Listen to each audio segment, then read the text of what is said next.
Hello, everyone. Today, we are discussing a serious issue in the Philippines, the 2025 flood control project scandals. Imagine living in a community constantly threatened by floods, trusting that government projects will keep you safe. Now, imagine discovering that billions of pesos meant to protect you were mismanaged projects, left incomplete, substandard, or even never built. Beyond the financial mismanagement, the people building these projects, the subcontracted workers, are left unpaid, forced to accept land instead of cash, and exposed to unsafe conditions. It's a problem that affects both the community and the workers. This is where ethical decision making becomes crucial. The first step in making an ethical decision is gathering the facts. It means that we need to know exactly what is happening before deciding how to act. In this case, 15 contractors concerned nearly 20% of the flood control budget. Some projects were never built, while others were poorly constructed. Evidence shows shared officers among contractors, suggesting rigged bidding. Subcontracted workers were left unpaid and exposed to unsafe working conditions. Upon gathering these facts give us a clear picture of the financial and human impact of the problem. The next step is identifying stakeholders. These are the people who are affected by the decisions we make. Stakeholders here include: first, we have taxpayers and residents relying on flood control infrastructure for safety. Second, we have subcontracted workers facing delayed payment and unsafe conditions. Third, we have government regulators responsible for oversight. And fourth, we have future generations who will inherit the result of these projects. And basically, these are our children.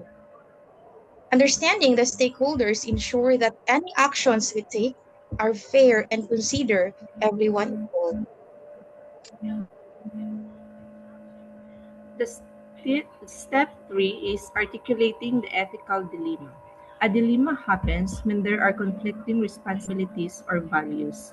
Here, the dilemma is, how do we hold corrupt contractors accountable while protecting the welfare and safety of innocent projects immediately would punish corruption, but it risks leaving workers unpaid and delaying infrastructure. Allowing projects to continue without oversight could protect workers, but risk letting corruption go unpunished. This conflict shows why careful ethical reasoning is needed. The fourth step is listing possible alternatives. Stop all contractors immediately and enforce strict penalties. Allow contractors to continue under supervision while holding them accountable. Prioritize subcontractor welfare first, ensuring they are paid and safe before punishing contractors. Establish a dedicated monitoring task force to oversee progress, worker payments, and compliance while investigations continue. The fifth step is comparing alternatives with our values. We asked, which choice best reflects justice, fairness, and safety? Strict enforcement focuses on justice, but may harm workers on delay projects. Supervised continuation protects worker and public safety, though accountability may take longer. Worker-first approach ensures fair treatment, but corruption may persist. Safety and fairness, though it requires careful management. Step 6 is weighing consequences. Halting projects risks leaving workers unpaid and infrastructure incomplete. Ignoring accountability risks ongoing corruption and loss of public trust.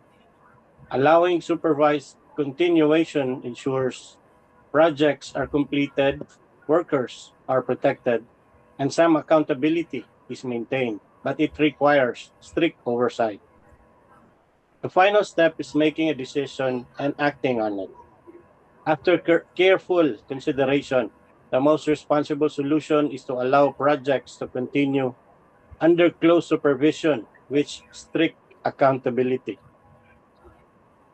Concrete actions include contractors must pay subcontracted workers immediately. Substandard projects must be redone at contractors' expense. Non-compliant contractors will face license revocation and legal action. Lastly, the monitoring task force will oversee projects in progress, payments, and safety compliance. This ensures that infrastructures are completed, workers are protected, and justice is served. Ethical decision making requires analyzing the facts, stakeholders, alternatives, the values, and the consequences, then taking practical action to protect lives, the fairness, and the public trust. In the end, ethical decision making is not easy, but by careful applying these steps, we can find solutions that are fair, responsible, and that protect most of the people. Thank you and good morning.